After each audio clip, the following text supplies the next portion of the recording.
There's no zero indigenous population.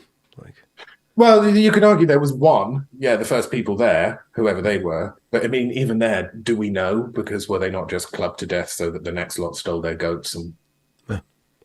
wow. Okay. Here we go. So, with regard to the gender ideology, right?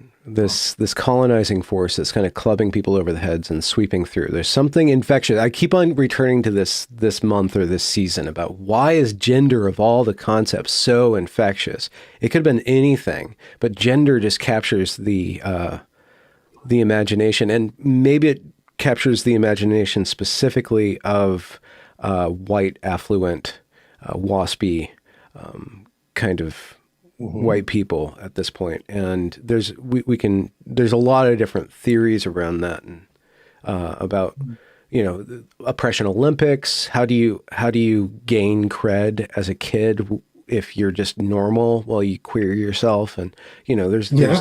those different forces. And then feminism and men's rights and the battle of the sexes has kind of just gotten to this messy place where we don't have a stable form of masculinity to give to the sons, or a stable form of femininity to celebrate with our daughters. And so there's a lot of displacement. But there's also a positive thing about gender, I think, that is mythological or symbolic or archetypal, that is kind of like feeding and pulsing at the heart of this. That's just kind of a theory.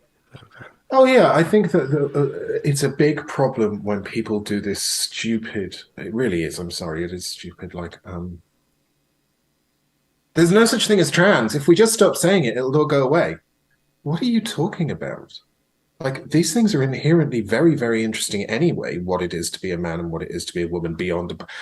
I'm not entirely determined as a man by my biology. There's other stuff going on. It's culturally sensitive. It would be different for me if I were Japanese.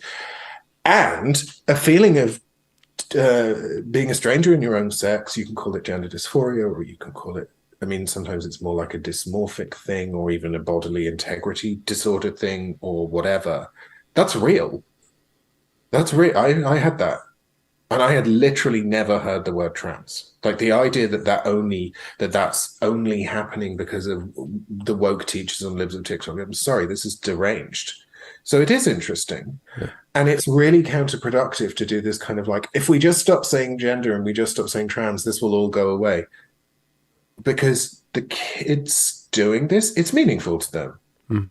It's really meaningful to them. Sometimes for bad reasons, which is that they've gone from having no friends to a bunch of friends, and therefore they're wrongly associating it with being popular. And Mm. actually, they're not your friends if it's conditional on you being trans. But sometimes for very normal reasons, like, when you're 18, you are kind of obsessed with who you are. Yeah. You Yeah. kind of are. And that, at the minute, what's scary is it's going into two things: the pharmaceutical surgical stuff, but then I would also argue the anti-family, anti-parent, and in particular anti-mother stuff, Hmm. because that is breaking people, Mm-hmm. people I know, people I love. Mm-hmm. Mm-hmm. And that anti-family aspect to it is incredibly political. If you can Yeah, destabilize the bonds and the structures of family, you have a bunch of atomized people that are incredibly easy to control, or at least weak to yeah, resist yeah, a unified and will. very isolated, and then often also dependent on the state in some way, whether it's payment of rent, whether it's paying for an operation or for certain Or just hormones. affirmation, right? Yeah, Just some yeah. sort of spiritual guidance or emotional meaning. And I wrote about a lot of families, and it's interesting because here we are when we're September, and a lot of those families in the last month, 2 months, literally just the last period, have all experienced, not I can't say all, a lot of them have experienced the same thing, which is betrayal. That a lot of these boys spent 6 months kind of just stringing them along and being like, oh, you're right. It's kind of a bit regressive because like women shouldn't just be in the kitchen. And the mothers were like, oh. finally. And then they get to 18 and leave a note saying, I mean, some pretty awful stuff. Some pretty awful stuff. And